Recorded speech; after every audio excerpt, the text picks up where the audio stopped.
In the case of former President Zuma, yes, we did receive an objection, which has been upheld. Ikomishoni ezimeleyo yonyulo ithi wayesakuba ngumongameli welu Jacob Zuma akakulungelanga ukuba ngumgqaltsa weqela le-MK Party kunyulo lukazwelonke lwalo nyaka. Councillors, the results are as follows. Those in support, 4-7. Those not in support, 3-2. Thank you. Umasipala wasekuruleni akasenayo usodolophu emva kokuphunyezwa kwesindululo sokungamthembi uSivuyile Ngodwana njengosodolophu. Imanyana seliqalile ngamalungiselelo omdlalo obalulekileyo ukuzibekela indawo kwimidlalo ye-Olimpiki eParis.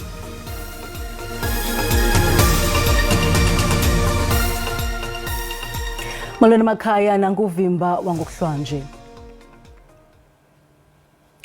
Obesakuba ngumongameli welu Mnumzana Jacob Zuma akazukwazi ukuba ngumgqaltsa weqela le-MK kunyulo luzayo lukazwelonke lwangoMeyi okubhengezwe ikomishoni ezimeleyo yonyulo i-IEC kwinkomfa kunye nonondaba malunga neziphumo zenkqubo yokuhlolwa kwamagama abagqatswa kunyulo lukazwelonke. Le nkqubo ibibanjwe ngoLwesibini nangoLwesithathu kule veki.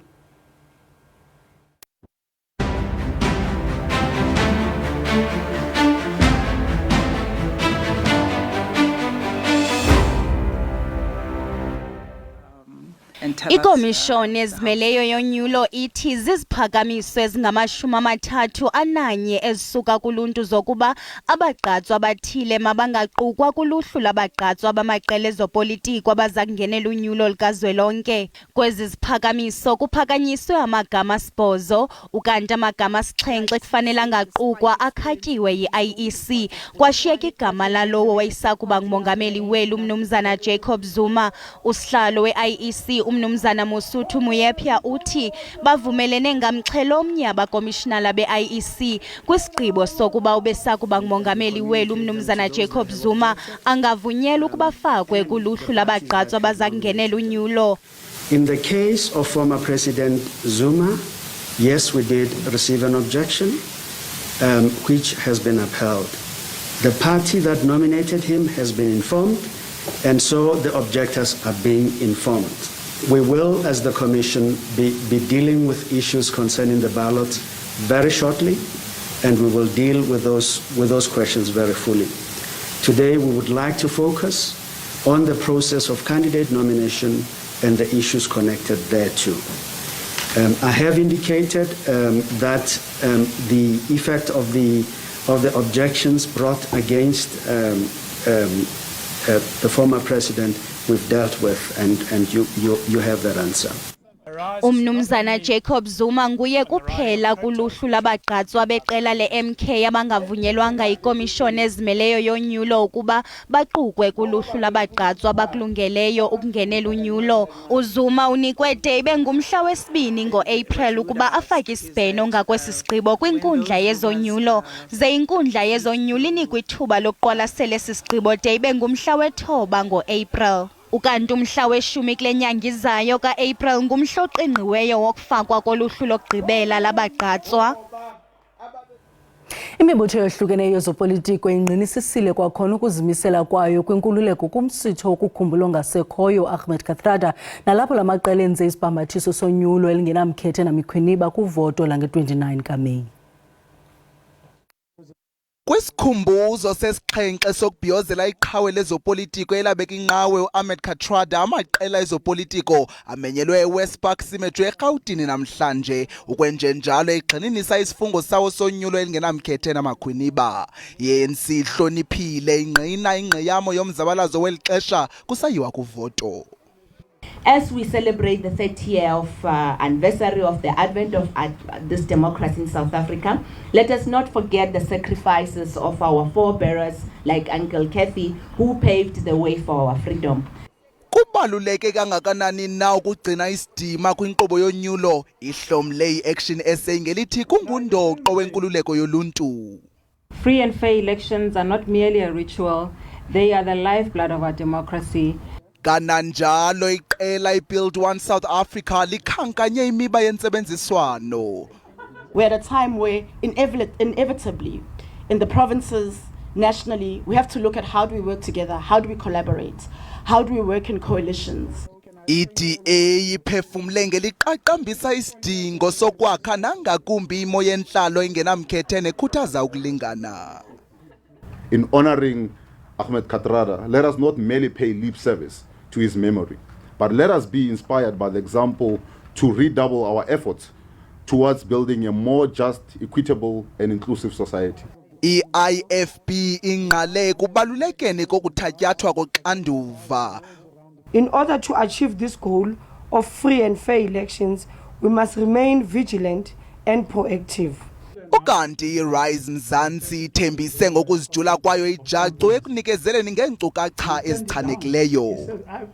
We commit to not spreading misinformation and disinformation in our campaigning. Onke amaqela aqubisanayo alindeleke ukuba atyikitye umthetho wokuziphatha wonyulo ekuqaleni kuTshazimpunzi uApril ukutsho phambi kokufika komhla wovoto luka-2024. Usivile ngodwana uguzulwe njengosodolophu wesixeko saseKuruleni ngethuba levoti yokubonakalisa ukungamthembi eJamiston eGauteng. Iqugula le-ANC nele-DA ayazikhupha kwivoti ngaphandle kwalawo bembalwa u-ANC ayazibandakanya ukanti khange liphumelele inyathelo lokuphelelwa lithemba ngakusomlomo webhunga uNthabise Ntshibenga. Ngamalungu ebhunga i-47 avotele isiphakamiso sokuba asuswe njengosodolophu logama i-32 evote ngelichasayo. Councillors, the results are as follows. Those in support, 4-7. Those not in support, 3-2. Iqugula le-ANC liye larhoxa kwinyathelo lokwenza izilungiso kwisiphakamiso se-Action SA sokuphelelwa lithemba ngakusodolophu. Logama i-Action SA isikhabile isindululo se-DA esimemelela ukubhangiswa kwebhunga kuqalwe unyulo kabutsha. Kule veki ephelileyo iye yachithwa ngokukhawuleza indibano yebhunga kuba ingakhange avumelane ngeziphakamiso ze-ANC ne-DA amalungu. Kwanyanzeleka usomlomo khe ayinqumamise indibano ngeliyokukhangela ingcebiso yezomthetho.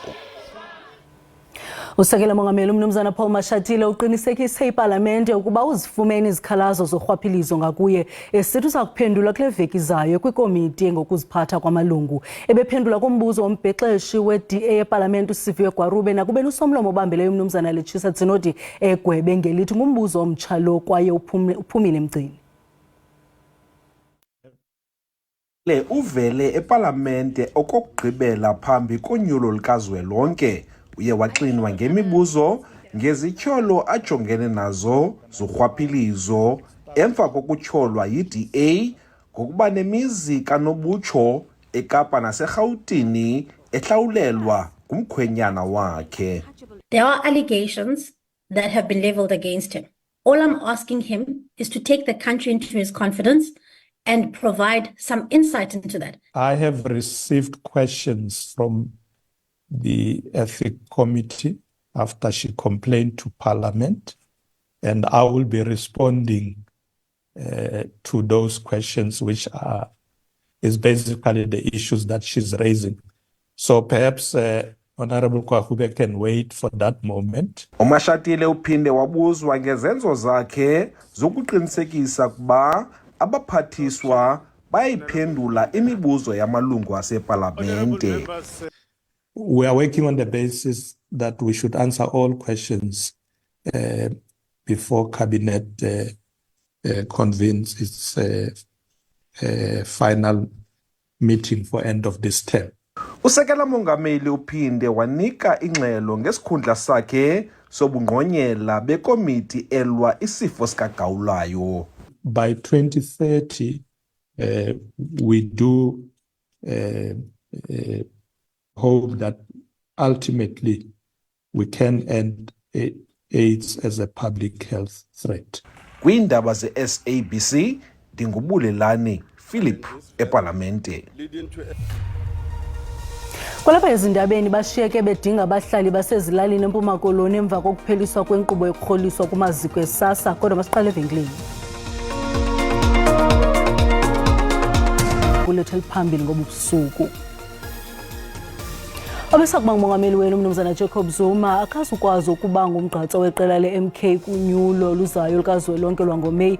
Oku kubhengezwe ikomishoni ezimeleyo yonyulo i-IEC kwinkomfa kunye noonondaba malunga neziphumo zenkqubo yokuhlolwa kwamagama abagqatswa kunyulo lukazwelonke. Le nkqubo ibibanjwe ngoLwesibini nangolwesithathu kule veki. Ayaqhuba amalungiselelo omsitho wokuphehlelelwa komqulu wezithembiso zonyulo wephondo we-IFP Olundi ngomhla wesixhenxe kwinyanga ezayo. Iinkokheli ze-IFP zithi zikhethe Olundi njengendlela yokukhahlela kumqela womseki weliqela ongasekhoyo uNkosimango Buthelezi. IFP bithetha nonondaba eThekwini nalapho yamkela amalungu amatsha alahle kwamanye amaqela ezopolitiko.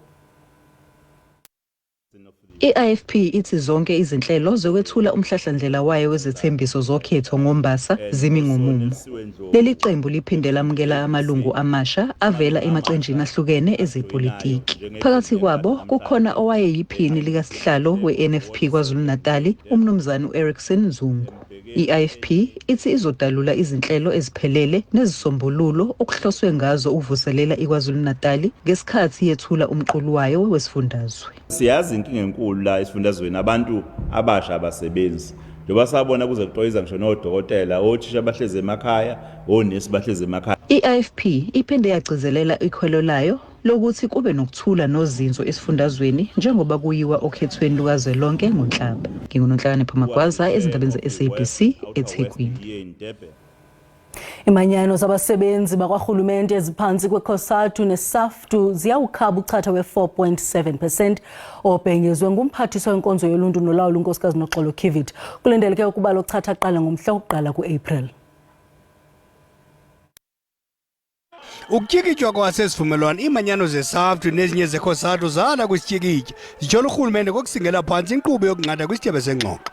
Imanyano zamapolisa iPop Crew neSAPU zithi zisathethathethana namalungu ukufumana ilizwi lomkhombandlela. ISAFTU ithi yatsho kwantlandlolo ukuba esesivumelwano sisithuko.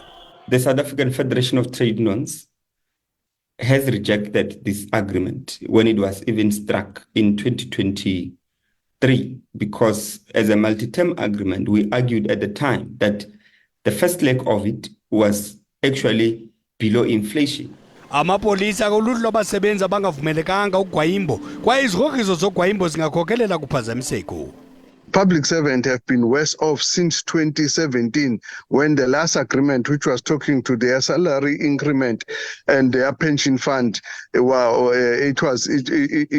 then it was implemented. We are saying to the employer that they need to stop this tendency of undermining labor and undermining the workers because collective bargaining, it works on level of trust.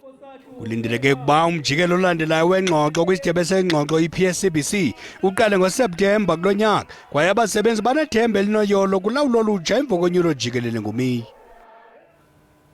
Abahlali basezilalini eMpuma Koloni bathi ukupheliswa kwenkqubo yokurholiswa kumaziko esasa kuqhokreka nobomi abaxhamla esisibonelelo namashishini asekuhlaleni. Uninzi lwabantu abaxhamla esisibonelelo ezibungu elibode bathi baza kusokola ukuya kurhola edolophini. Nyaka iivenkile zasezilalini zisetyenziswa njengendawo yokurhola abantu abadala. Ngoku kufuneka baye ezidolophini nanjengoko luphilisiwe oluhlobo lopeya. Edolophini sithathele imali siye ufika imali ukuthi ayikho gcwele iline usuka uphuma eBhasikolweni. Imali yokusuka apha sikhona yi-R50 ukuya yi-R50 ukubuya. Impilo enenkene nemali yokukhwela kwinkxalabo. Laza ukuthi sibadala kuthiwe masorhola edolophini sixa kwangqubo kukuhamba oku. Oku kukwachaphazele amashishini asezilalini. Ngabantu bangaphandle kuphela abantu abathengisa apha. Ndiyaphelelwa umniko yamazi. Ngoku asikwazi ubanika uba urhulumente ubathathile la makhetlers wabasa kongxowankulu phaa edolophini. I-arhente ejongene noku isasa ithi ukhuseleko yenye yezinto ebangele ukuba kuphelishwe kurhola ezitishini. Amaninzi abaxhamla izibonelelo zentlalo bahlangana nokonzakala okanye basoleke kuba kukho abantu abaqhwiphila ngobundlobongela imali kwiimoto ezihambisayo. Ukurhola kwiiposi nako kuthi kupheliswe. Ndingulwandile Mbulali Elibode. Umphathiswa wamapolisa umnumzana Bhekicele uthi baza kuqinisekisa ukuba zonke izithuthi ezingekho mgangathweni wokuba sendleleni ziyasuswa endleleni, kuquka nabaqhubi abangayithobeli imithetho yendlela. Ebekhatshwa umkomishinala wamapolisa kuzwelonke uNjengelefani Masemula ngethuba begqogqa izithuthi eCarousel Toll Plaza ngasePitoli.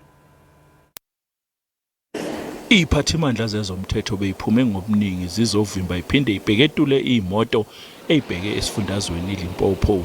uMasimula uthi amaphoyisa asebenza ngokuyikhandla kanti kazoqinisekisa ukuthi wonke umuntu uyawulandela umthetho. All the law enforcement agencies, the SABC, Metro Police, Gauteng Traffic, the immigration from Department of Home Affairs.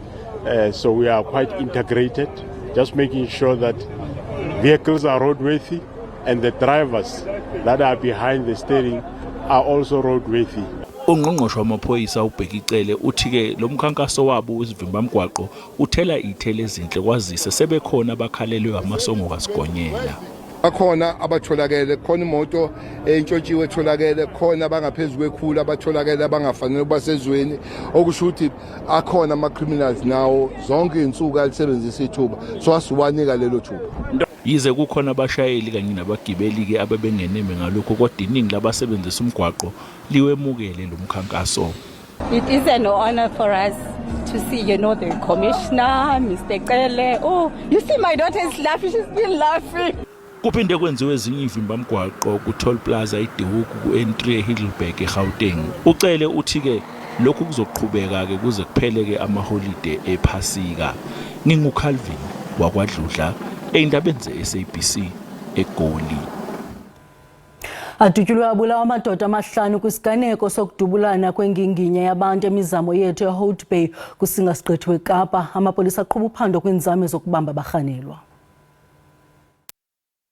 Amapolisa athi amadoda axhobileyo angaziwayo angene kwindlu athulula ngerhuluwa kubantu bebengaphakathi kunye nemoto ebimise ngaphandle. Esisiganeko sisube imiphefumlo yamadoda amahlanu aphakathi kweminyaka engama-20 ukuya kuma-45 budala kwaye sishiye amanye amadoda amahlanu enamanxeba amabi kakhulu nalapho kunyanzeleke ukuba aleqiselwe esibhedlele. The Acting Provincial Commissioner of the Western Cape Police, Major General Preston Foskell, ordered additional police deployments in Hout Bay to assist investigators to get to the bottom of the crime and to prevent any further form of violence in the area. Awukaziwa oyena nobangela wokudutyulwa. Amalungu entsapho zamaxhoba anxungupheleyo awavumanga ukuthetha ngesisehlo. Uphando luyaqhutywa ngamapolisa.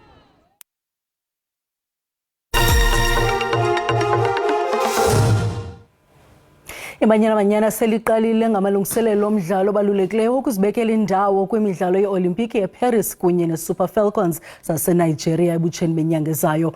Amaqobokazana asekhaya zilolonga kwinkampu esePitoli ukanti abadlali abazinze phesheya baza kuzibandakanya neliqela kwelaseNigeria kumdlalo womlenze wokuqala. Icace nakuthathatha ukuba iqela eliphumeleleyo kwimilenze emibini yemidlalo phakathi kwebanyana neSuper Falcons lilo eliza kumela iAfrika kwimidlalo yeOlimpiki. Kunyanzeleke ukuba arhoxe unozinti uAndile Dlamini ngenxa yomonzakalo. Kodwa umqeqeshi uDesiree Ellis uthi banabadlali aboneleyo ukuvala esi sikhewu. Andile has withdrawn through to medical reasons, but I'm really happy, that we have Pambanani back, we have Bongeka back, we have Siboleli back, we have Refiwe Jani back. That really warms my heart and it's very encouraging because, those are your more experienced players, and experience in this essence is really going to help in this situation.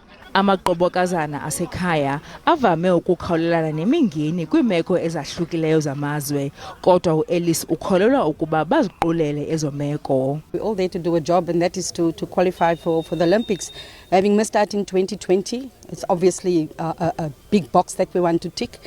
Having won the WAFCON, having gone to the last 16 of the World Cup, this is one of the boxes that we as a group haven't ticked at all. Ukanti umlenze wokuqala phakathi koMzantsi Afrika neNigeria uza kudlalwa ngoLwesihlanu umhla wesi-5 kuApril eAbuja. Lo mgama umlenze wesibini ungolwesibini umhla we-9 eLoftus Versfeld ePitoli. Sibulela mawethu ngokusibuleka indlebe busuku benzola.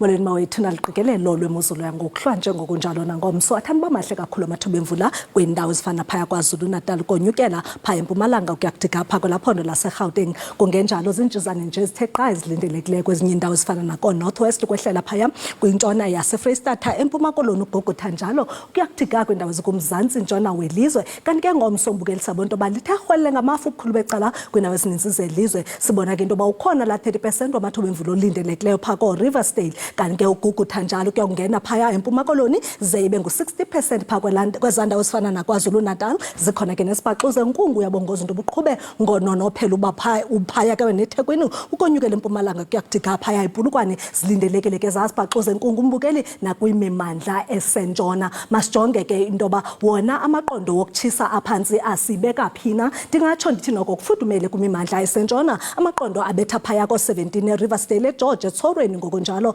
nasevostile kanti ke phaya eSpringbok ngu19 ngelixa eUppington silindele u18 kuba ke wena useGqeberha naseMonti lindela u18 ze phaya eKaladokhwe naseKomani kuyongena naseMthatha ngu15 degrees ayathathisa kamaqondo ngo21 phaya eRichards Bay ngelixa silindele u14 eGauteng komso ke mbukeli ndingatsho ndithi noko lihle izulu phaa kwimimandla esentshona nalapha amaqondo abetha ku26 evostile naseKapa Lodumo aphinde ke torho athathise ngo34 phaya eFredendal kuba ke wena useGeorge lindele imozulu epholileyo ngo21 ilompolo ke naphaya eGqeberha ngo24 naseMonti koWilson yaphaya ukuyongena eKomani ze phaya eMthatha kombuqena koNorthcrest silindele u22 kuba ke wena uphaya Soweto ngo26 eGauteng phaya kamnandi mawethu.